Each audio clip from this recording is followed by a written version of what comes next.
আসসালামু আলাইকুম। শুরু করছি দ্য সাইলেন্ট ম্যানার, পর্ব ৩৯।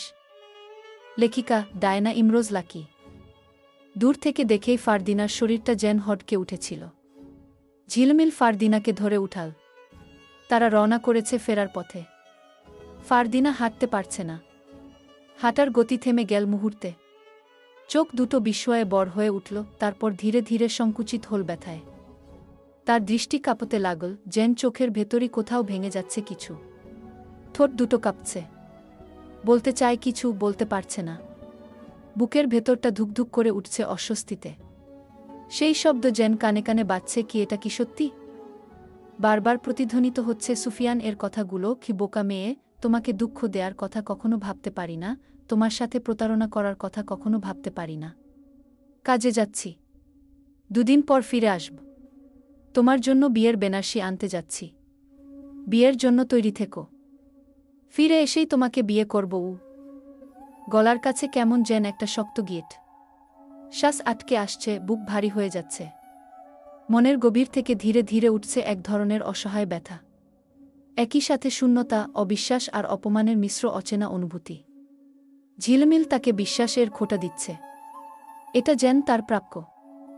তার মুখের রং ফ্যাকাশে হয়ে গেছে। চোখের কোণে জল জমে উঠেছে, কিন্তু পড়ছে না এখন। হাত দুটো শীতল হয়ে গেছে, আঙুল শক্ত হয়ে আছে। মনে হচ্ছে শরীরটা যেন নিজের ভারী নিতে পারছে না। হাঁটার শক্তিটুকুও হারিয়ে ফেলেছে। দৃষ্টি স্থির। কিছুক্ষণ আগের সামনের দৃশ্যটা ভেসে আছে চোখের সামনে, অথচ বিশ্বাস করতে এখনও কষ্ট হচ্ছে। চোখে জমে থাকা ব্যথা এত গভীর যে মনে হয় কেউ যদি তখন তাকে স্পর্শ করে, সে ভেঙে খণ্ড খণ্ড হয়ে যাবে। ভেতরে হাজারটা শব্দ চিৎকার করছে, কিন্তু বাইরে নীরবতা। এই নীরবতাই ফারদিনার সবচেয়ে বড় ব্যথা। ফারদিনা শুধু দাঁড়িয়ে থাকল নদীর তীরে, নৌকার অপেক্ষায়। নৌকা দেখা যাচ্ছে, তীরেই আসছে। চোখ লালচে, ঠোঁট শুকিয়ে গেছে, বুকের ভেতরটা সংকুচিত। মনে হয় কেউ তার হৃদয়ের মাঝখানটা আগলে ধরে টেনে ছিঁড়ে নিচ্ছে ধীরে ধীরে। ফারদিনার তীর্যক আওয়াজে কান্না করতে ইচ্ছে করছে। চোখ দুটো এত পরিমাণ লাল, মনে হচ্ছে রক্ত ছিটকে পড়বে এখুনি বুঝি। নৌকা এসেছে। আজমাত আগে আগে উঠে দাঁড়াল। এরপর উঠল ঝিলমিল। ফারদিনার দিকে হাত বাড়িয়ে দিল ঝিলমিল। ফারদিনা ঘুরে একবার সিন্ধুতলি গ্রামের এর দিকে শেষবারের মতো তাকাল। আজকে সুফিয়ানকে শেষবারের মতো দেখেছে। আর হয়তো কোনোদিন দেখা পাবে না তার। এটাই স্বাভাবিক। নৌকার মাঝি দাঁড় টানা শুরু করল। হালকা ঢেউজে নৌকা দুলে দুলে চলে যাচ্ছে।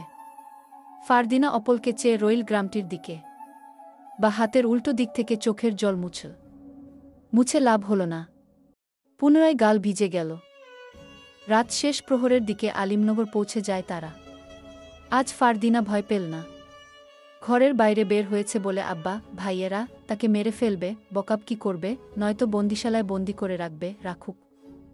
আজ তার কাছে সুফিয়ান এর থেকে পাওয়া কষ্টটাই সবচেয়ে তীব্র মনে হচ্ছে। ফারদিনার ভীষণ কষ্ট হচ্ছে। ভীষণ। চাঁদের আলো ধরে তালুকদার বাড়ির মূল ফটকে এসে দাঁড়ায়। ডান দিকে সুফিয়ান এর বাড়িটি। ঘুরে সেদিকে একবার তাকাল। অন্ধকারে কিছুই দেখা যাচ্ছে না। তবু মনে পড়ে তার সাথে কাটানো মুহূর্তগুলো, যা তার শিরায় উপশিরায় গেঁথে আছে। কখনো সে স্মৃতি ভুলতে পারবে বলে সে নিশ্চিত হতে পারল না। চোখ সরিয়ে একবার মাটির দিকে তাকিয়ে চোখের জল মুছে ফেল। মজিদ মিয়া একটা গাছের আড়ালে বসেছিল যেন ফারদিনার অপেক্ষায়। ফারদিনাকে দেখেই তার কাছে আসে। হাতে তার একটি লণ্ঠন। ফারদিনা সুফিয়ান এর খোঁজ পেয়েছে কিনা জিজ্ঞেস করল। ফারদিনা সিন্ধুতলি গ্রামের সমস্ত ঘটনা মজিদ মিয়াকে বলল। মজিদ মিয়া বলল, আমি জানতাম সুফিয়ান সুবিধার না। ফারদিনা কিছু বলল না। দ্বিতীয়বার সুফিয়ান এর বাড়িটির দিকে তাকিয়ে দৌড়ে চলে গেল বাড়ির ভেতরে।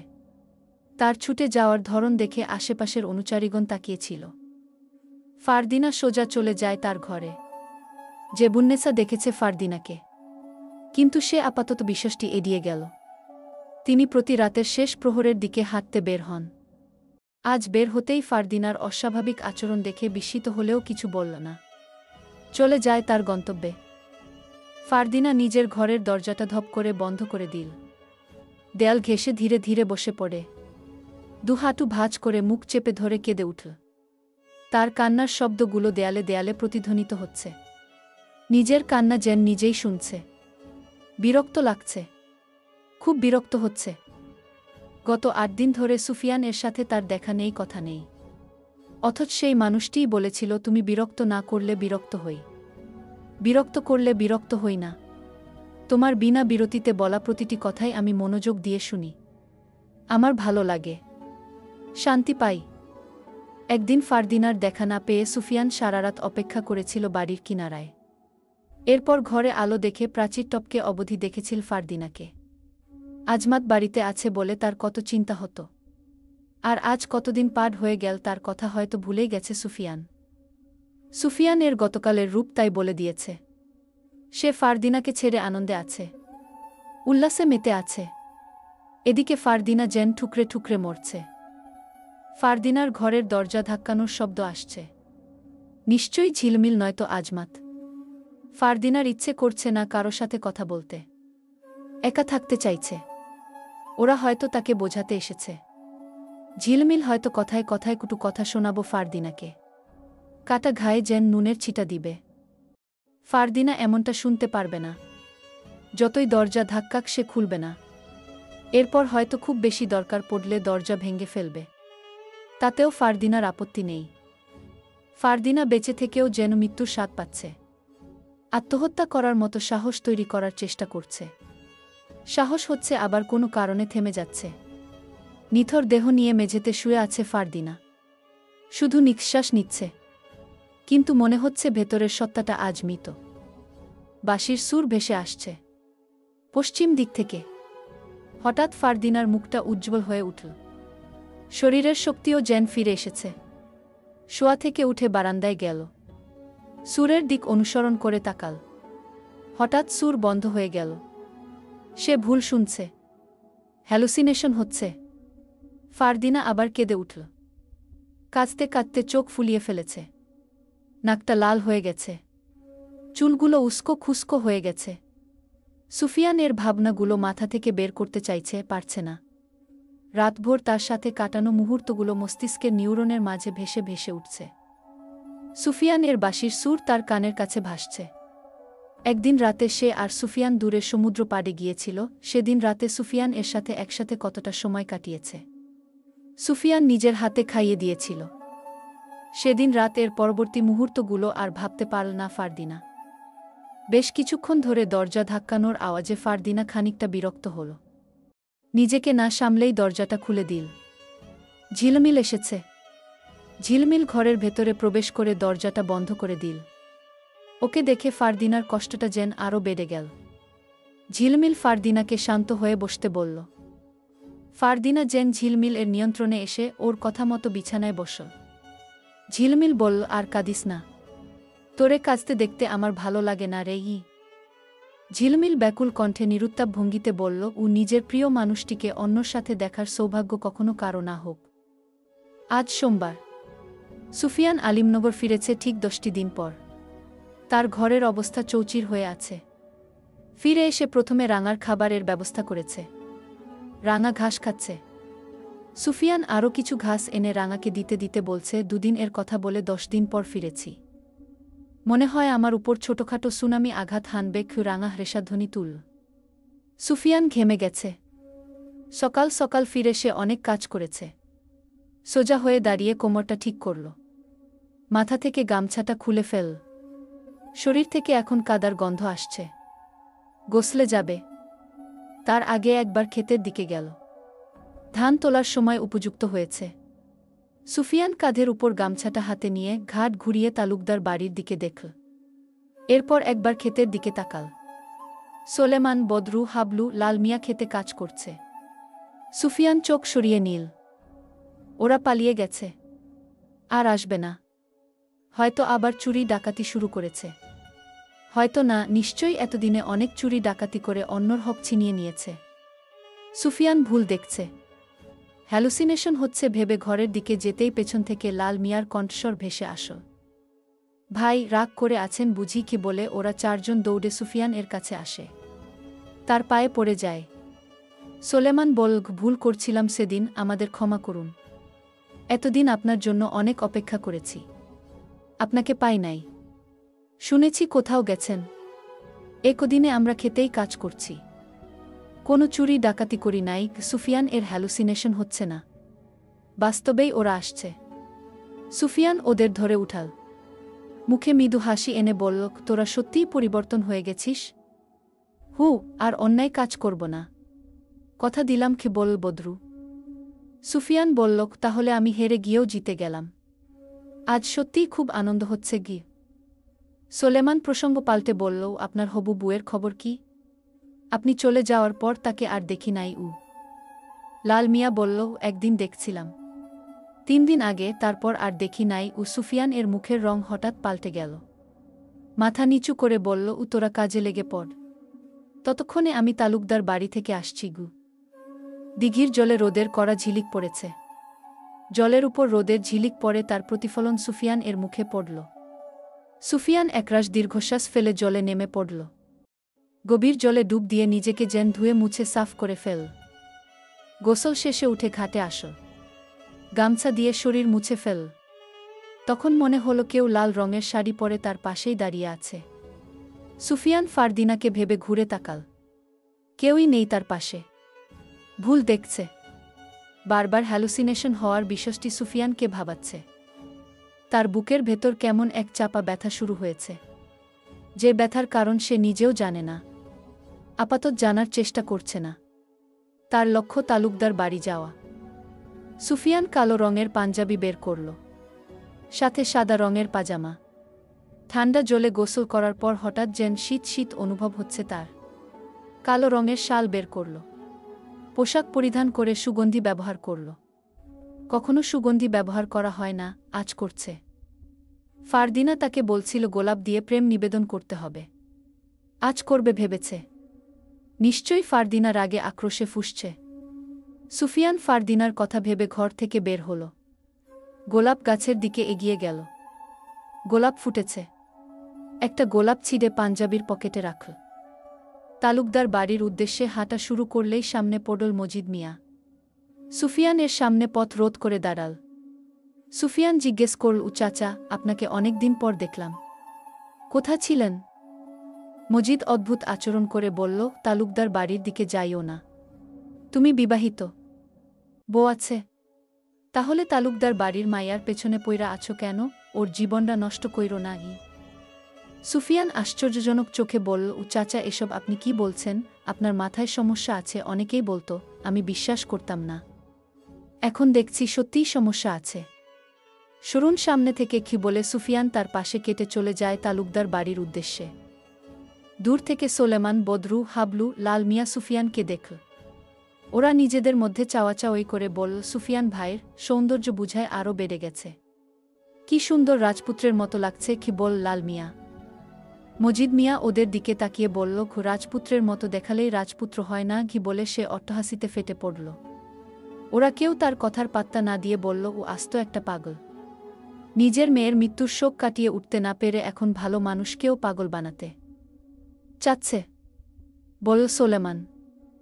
সুফিয়ান তালুকদার বাড়ির মূল ফটকের সামনে দাঁড়িয়ে আছে। আজ থেকে 10 দিন আগের মতো বাড়িটি আর আনন্দ উল্লাসের মতো মেতে নেই। দাসীরা ছুটে ছুটে কাজ করছে না। খামার থেকে গরুর ঘণ্টার টুংটাং শব্দ আসছে না। মনে হচ্ছে ওরাও কোনো কারণে নীরব হয়ে গেছে। অনুচারীদের মধ্যে সেই তেজ ভাবটা আর নেই। সত্যি কি নেই, নাকি সুফিয়ান এর ভাবনা? ভুল ভাবনা? সুফিয়ান কিছু বুঝতে পারল না। বাড়ির ভেতরে চলে গেল। ঘরের ভেতরে প্রথম পা রাখতেই একটা কালো বিড়াল সুফিয়ান এর 2 পায়ের মাঝ দিয়ে চলে গেল। হঠাৎ বিড়ালের আগমনে সুফিয়ান কিঞ্চিত চমকে উঠল। চোখ পড়ল বৈঠকখানা। রশিদ তালুকদার বসে আছেন। ওনার অভিব্যক্তি বেশ হতাশায় নিমজ্জিত। সুফিয়ান তাকে সালাম দিল। রশিদ সালামের জবাব দিল সেকেন্ড কয়েক পর। এরপর ইশারায় সুফিয়ানকে বসতে বলল। সুফিয়ান বসে। তাৎক্ষণিক উপস্থিত হয় আদিব। কুদ্দুস হাতে একটা জলের পাত্র নিয়ে রান্নাঘর এর দিকেই যাচ্ছিল। হঠাৎ করে থমকে দাঁড়িয়ে পড়ল ও।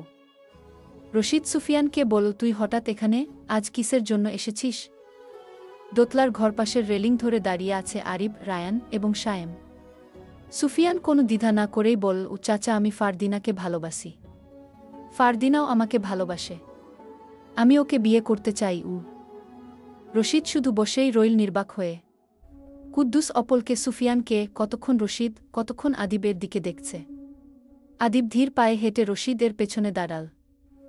রশিদ বলল, তোর আর ফারদিনার মধ্যে প্রেম চলে তা আমি আগে একটু একটু টের পেয়েছিলাম, তবে পুরোপুরি নিশ্চিত ছিলাম না। কিন্তু গত কয়েকদিন আগে আদিব আমাকে তোর আর ফারদিনার ব্যাপারে সবটা বলে। বিয়ের প্রস্তাব তো বলতে গেলে তুই আগেই দিয়েছিস, আজ তো বিয়ের জন্যই এসেছিস তাই না? অর্থ ছাড়া যুক্তিহীন মনে হল রশিদের কথা।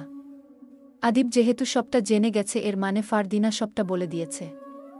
সুফিয়ান ফিরে এসে ফারদিনাকে বিয়ে করবে বলেছে। সেটাও হয়তো জেনে গেছেন তারা, হয়তো তাই বলেছে আজ বিয়ে করতেই এসেছে। সুফিয়ান তাই ধরে নিল, নিজেই নিজের ভাবনার সমাধান দিল। সুফিয়ান ছোট্ট করে বলল, সেটাই। রায়ান দোতলার সিডি বেয়ে নামতে নামতে বলল, কিন্তু তুই আসতে দেরি করে ফেলেছিস সুফিয়ান। সুফিয়ান এর হৃদয় হঠাৎ ধকধক ধকধক করে উঠল।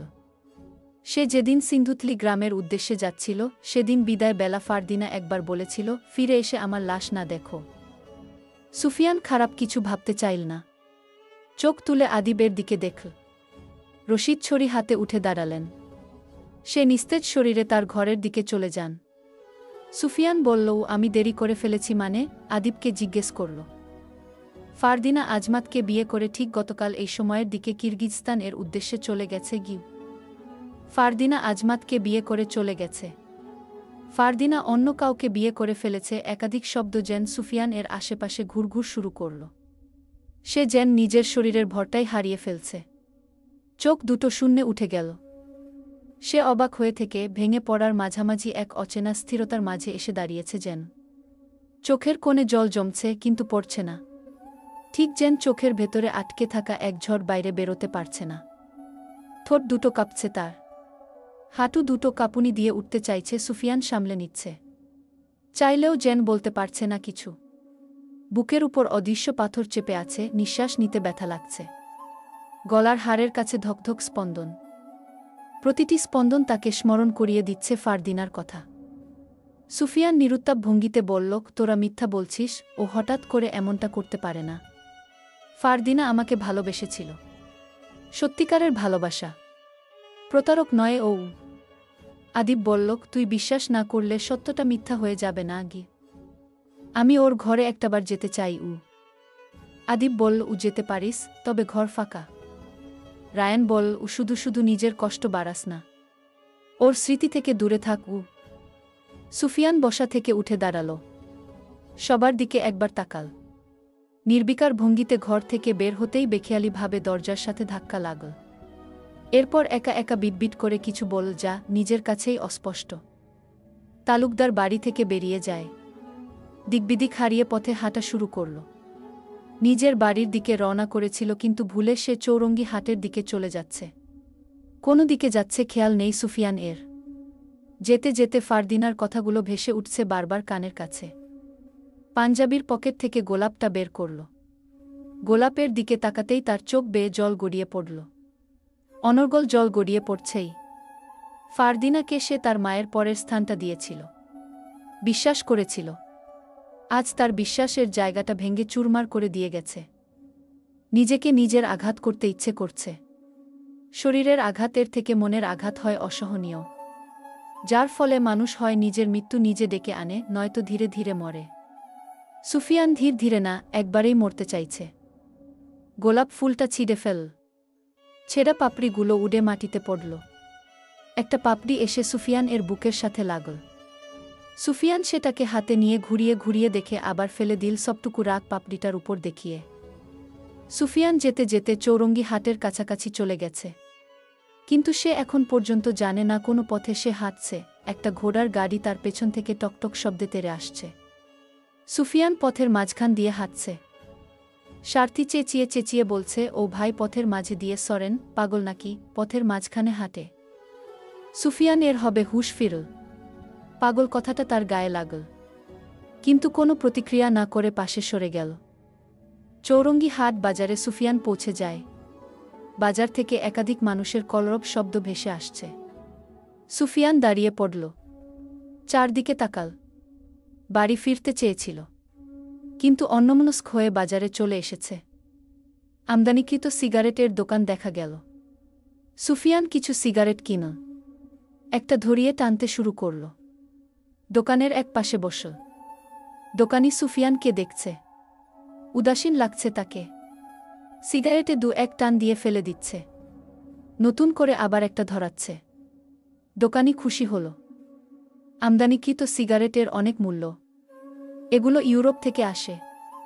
জমিদার এবং এক কথায় টাকাওয়ালা ছাড়া এই সিগারেট কেউ কিনতে পারে না। নতুন দোকান দেওয়ার পর সুফিয়ান তার প্রথম কাস্টমার। সুফিয়ান সিগারেট টেনেই যাচ্ছে। বেশ কিছুদিন ধরে ধূমপান থেকে সুফিয়ান দূরেই ছিল, বাজে নেশা বলে ছেড়েই দিয়েছিল। আজ আবার হাতে তুলে নীল সিগারেট। একজন লোক এসে সুফিয়ানের পাশে বসল। বয়স তার আন্দাজ করা যায় 40-এর কাছাকাছি। সে সুফিয়ানের অভিব্যক্তি দেখে বলল, ভাই কোনো সমস্যা? সুফিয়ান চুপচাপ, সে শুনেইনি তার প্রশ্ন। লোকটি আবার বলল, ভাই মানসিকভাবে অসুস্থ মনে হইতাছে। কিছু হয়েছে? বন্ধু ভাইবা কুইতে পারেন। সুফিয়ান সিগারেটটা ফেলে আরেকটা ধরিয়ে বলল, ও একজনকে ভালোবেসে ঠকে গেছি ভাই। লোকটি নিঃশব্দে হাসল। মাইজা মানুষ এমনি ভাই। কিন্তু আপনার কাহিনী কি? সে প্রতারণা করল কেন? আপনারে দেখা তো ভালো ঘরের পোলা মনে হইতেছে। আমি এই গ্রামে নতুন তো, তাই সবাইরে ঠিকঠাক মতো চিনি না। আপনারে হয়তো সবারই চেনার কথা, দেখে তো বাকি কথা বল না লোকটি। সুফিয়ান অল্প সময়ের মধ্যে সংক্ষেপে সমস্ত ঘটনা লোকটিকে খুলে বলল। লোকটি শুনে বলল, বেইমান বেইমান, কষ্ট পাইজেন না, ভাগ্যে থাকলে দেখা হইব আবার। সুফিয়ান বলল, বেইমান মানুষটার প্রতিটি মুহূর্ত সুন্দর হোক, কিন্তু তার সাথে আমার দেখা না হোক গু। লোকটি চিন্তিত ভঙ্গিতে বলল, আচ্ছা ভাই, আপনি বললেন গতকাল জমিদার এর মাইজা বিদেশি পোলার লগে কিরগিজ চইলা গেছে, কিন্তু গত এক সপ্তাহ ধইরা জাহাজ চলাচল বন্ধ। বিদেশ পথ পাড়ি দেওয়া অসম্ভব।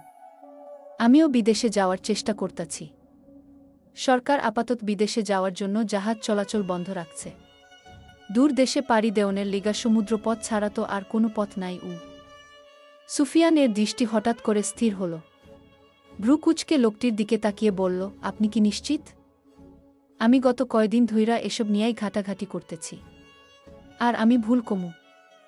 সুফিয়ান কঠিন ভাবনায় তলিয়ে বলল, চলুন গু। কোথায় যাইবেন? বোম্বের অ্যাপোলো ঘাটে, যেখান থেকেই বিদেশগামী স্টিমার ছাড়ে গু। আলিমনগর গ্রাম থেকে সুফিয়ান ও লোকটি শহরের উদ্দেশ্যে রওনা হয়। ট্রেনে যেতে তাদের ঘণ্টা দুয়েকের মতো সময় লাগল। তারা শহরে পৌঁছে চলে যায় বোম্বের অ্যাপোলো ঘাটে। সুফিয়ান একজন নাবিককে দেখতে পেল। তাকে গিয়ে বেশ হতাশ ভঙ্গিতে জিজ্ঞেস করল, গতকাল কি কোনো জাহাজ কিরগিজস্তান এর উদ্দেশ্যে গিয়েছে? নাবিক প্রথমে সুফিয়ানকে দেখল, এরপর বল, না, গত এক সপ্তাহ জাহাজ চলাচল বন্ধ। দেখছেন না, সব জাহাজ ঘাটে। সুফিয়ান থমকে গেল। পাশ থেকে তার সাথে আসা লোকটি বলল, ভাই আমার কথা অহন বিশ্বাস করলেন তো? কিন্তু আমার প্রশ্ন হইল, তাইলে জমিদারের কন্যা কোথায়? সুফিয়ান জাহাজ ঘাটের পাশে দাঁড়িয়ে আছে। সূর্য এখুনি ওর সমস্ত তাপশক্তি গিলে চলে যাবে আধারে, যেভাবে ফারদিনা তাকে ফেলে লুকিয়ে গেছে। আলিমনগর এর রাতটা আজ নিস্তব্ধ, অস্বাভাবিক শান্ত। কোথাও পাখি, ঝিঙি পোকার ডাক, শেয়ালের ডাক কিছুই ভেসে আসছে না। সুফিয়ান শহর আলিমনগর ফিরেছে মধ্যরাতের দিকে। ফিরেই তালুকদার বাড়ির আনাচে কানাচে ঘুরছে। কজন অনুচারীকে ফারদিনার কথা জিজ্ঞেস করেছে, ওরা কেউ ফারদিনার খোঁজ দিতে পারেনি। সুফিয়ান কৌশলে একজন অনুচারীর সাহায্য বাড়িটির ছাদে গিয়েছিল ফারদিনার গোলাপ গাছটার খোঁজে। গাছটা মরে গেছে, অয়ত্নে অবহেলায়। সুফিয়ানের তখন বুকটা কেঁপে উঠেছিল। ফারদিনা বলেছিল, যেদিন আমার গোলাপ গাছটা ঝরে যাবে সেদিন ভাববে আমিও মরে গেছি। ফারদিনার কিছু হতে পারে না বলে সুফিয়ান নিজেকে সামাল দিচ্ছে। বাড়ির পেছনের দিকে এসেছে। আজ ফারদিনার ঘরে আলো জ্বলছে না। সবকিছু কেমন নীরব, যে নীরবতা আগে কখনো ছিল না তালুকদার বাড়ি জুড়ে। সুফিয়ান তার বাড়ি ফিরে আসে। রাঙা হ্রেষাধ্বনি তুলছে বারবার। ওর দিকে ঘুরেও তাকাল না সুফিয়ান। সোজা ঘরের ভেতরে প্রবেশ করল। সোলেমান তাকে সেই সকাল থেকেই অনুসরণ করছিল। সুফিয়ান শহরে গেছে ভেবে সোলেমান চিন্তা করছিল। কিসের জন্য গিয়েছে জিজ্ঞেস করবে করবে করে কখন থেকে পিছু পিছু ঘুরছে। এখনও সুযোগ হয়নি। সুযোগ করার জন্য সুফিয়ান এর ঘরে প্রবেশ করল। সুফিয়ান টেবিলের সামনে বসে আছে। দুহাত দিয়ে মাথার চুলগুলো টেনে শক্ত করে ধরে রেখেছে। সোলেমান গা ঘেঁষে পেছনেই দাঁড়িয়ে আছে। সুফিয়ান হাতের সাহায্যে চোখের জল মুছল। এরপর হাতে নিব কলম তুলে নিল। গত কদিন এর ঘটনা নতুন একটি পৃষ্ঠায় লিখছে। আজকে সারাদিন উদ্ভ্রান্ত পথিক এর মতো ফারদিনাকে খুঁজেছে, পায়নি। ফারদিনার লাগানো গোলাপ গাছটি অয়ত্নে মরে গেছে। সুফিয়ান এর খুব কষ্ট হচ্ছে। পুরুষেরা কাঁদে না, লোকে বলে। আজ সুফিয়ান ফুপিয়ে ফুপিয়ে কাঁদছে। তার কান্নার আওয়াজ সোলেমান এর কানে গেল। সোলেমান শহরের বিষয়টি পাল্টে বলল, আপনি আপনার জীবনের কাহিনী খাতা কলমে লিখছেন। আজ সারাদিন আপনি পাগলের মতো ছুটছেন। হয়তো আপনার হবু বুয়ের জন্য। থেমে সোলেমান আবার বলল, তালুকদার বাড়ি হঠাৎ করেই যেন সর্বশান্ত হয়ে গেছে। এক কথায় নীরব জমিদার বাড়ি। এতটুকু বলে আবার থামল। সুফিয়ান লেখা থামাল না। সোলেমান আবার বলল, আপনি জীবনের গল্পের নাম কি? সুফিয়ান এবার বলল, আমার জীবনের আলাদা কাহিনী নেই। সবটা জুড়েই ছিল ফারদিনা। আমার জীবনের সাথে তাকে জড়িয়ে চেয়েছিলাম ফারদিনা আর আমার প্রেমের উপাখ্যান তৈরি করতে। কিন্তু হঠাৎ করেই ফারদিনা হারিয়ে গেল। সোলেমান বলল, তবুও আপনার জীবনের গল্পের একটা নাম দিন। যদি কোনোদিন আপনার লেখাগুলো সারা বিশ্বের মানুষের হাতে যায় সেই ভেবে গু। সুফিয়ান হেসে বলল, লেখাটা শুধু আমার মধ্যেই সীমাবদ্ধ থাকুক। সোলেমান হঠাৎ করে জিজ্ঞেস করল, আপনি সত্যিই কৃষক তো? থেমে ভয়ে ভয়ে আবার বলল, ও আমি আর একটা জানতে পেরেছি। মজিদ মিয়ার কাছ থেকে ফারদিনা আপনার ঠিকানা নিয়ে আপনার খোঁজে আপনার গ্রামে গেছিল। সেখানে নাকি আপনাকে অনাকাঙ্ক্ষিত অবস্থায় ফারদিনা দেখেছে। হয়তো সেই শোকে গি। সোলেমান ধোক গিল। ও যেন কিছু জানার মতো ভান ধরল। অথচ ও কিছুই জানে না। শুধু এতটুকুই জানে, সুফিয়ান আজ সারাদিন খুঁজেও ফারদিনার কোনো হদিশ পায়নি। সুফিয়ান সোলেমানের প্রশ্নের কোনো জবাব না দিয়ে কান্নায় ভেঙে পড়ল। হাতে কলম তুলে লিখল, সত্যটা না জেনেই আমার জীবন থেকে চলে গেলে। এরপর যে পৃষ্ঠা থেকে লেখাগুলো শুরু করেছিল সেখানে গেল। উপরের একটি অংশে কাপা হাতে লিখল, দ্য সাইলেন্ট ম্যানার। এরপর করুণ কণ্ঠে একবার বলল, ও আমি বোধহয় ফারদিনাকে হারিয়ে ফেললাম। এবার হয়তো তোরাও আমায় হারিয়ে ফেলবি। ভোরের আলো ফুটেছে। তখন ফজরের আয়ানের সাথে সাথেই মীর এর বইটি পড়া শেষ হয়। তার চোখে জল। আহির এবং রাফিদ দুজনের চোখই জল। আহির স্তব্ধ হয়ে গেল। শ্বাস ফেলে বলল, সুফিয়ান হয়তো ফারদিনাদের বাড়িটি ঘিরেই তার বাস্তব ঘটনার নাম দিয়েছে দ্য সাইলেন্ট ম্যানার। হৈহুল্লোড়ে ভরা তালুকদার বাড়িটি হঠাৎ করেই নীরব হয়ে গিয়েছিল। সেখান থেকেই শেষ হয় দ্য সাইলেন্ট ম্যানর এর কাহিনী। কিন্তু আমি যেন নিজেকে সামলাতে পারছি না। মীর বলল, কান্না পাচ্ছে অনেক। ফারদিনা বিদেশ যায়নি। রশিদ তালুকদার নির্বিকার কণ্ঠে সুফিয়ানকে মেনে নিয়েছিল। হঠাৎ ফারদিনা নিখোঁজ, আর শেষমেশ তার গোলাপ গাছটা মরেই গেল। রাফিদ বলল, আর শেষমেশ অপূর্ণ থাকল দ্য সাইলেন্ট ম্যানর বইটি। প্রথম খণ্ডের সমাপ্তি। দ্বিতীয় খণ্ডের পর্বগুলো 4-0 নম্বর থেকেই শুরু হবে। No tension. সমস্ত রহস্যর সমাধান শীঘ্রই হচ্ছে। উপন্যাসটিও শেষ পর্যায়ে। অনুভূতি শেয়ার করো। কোনো গ্যাপ যাবে না। পরবর্তী পর্ব শীঘ্রই আসছে ইনশাল্লাহ।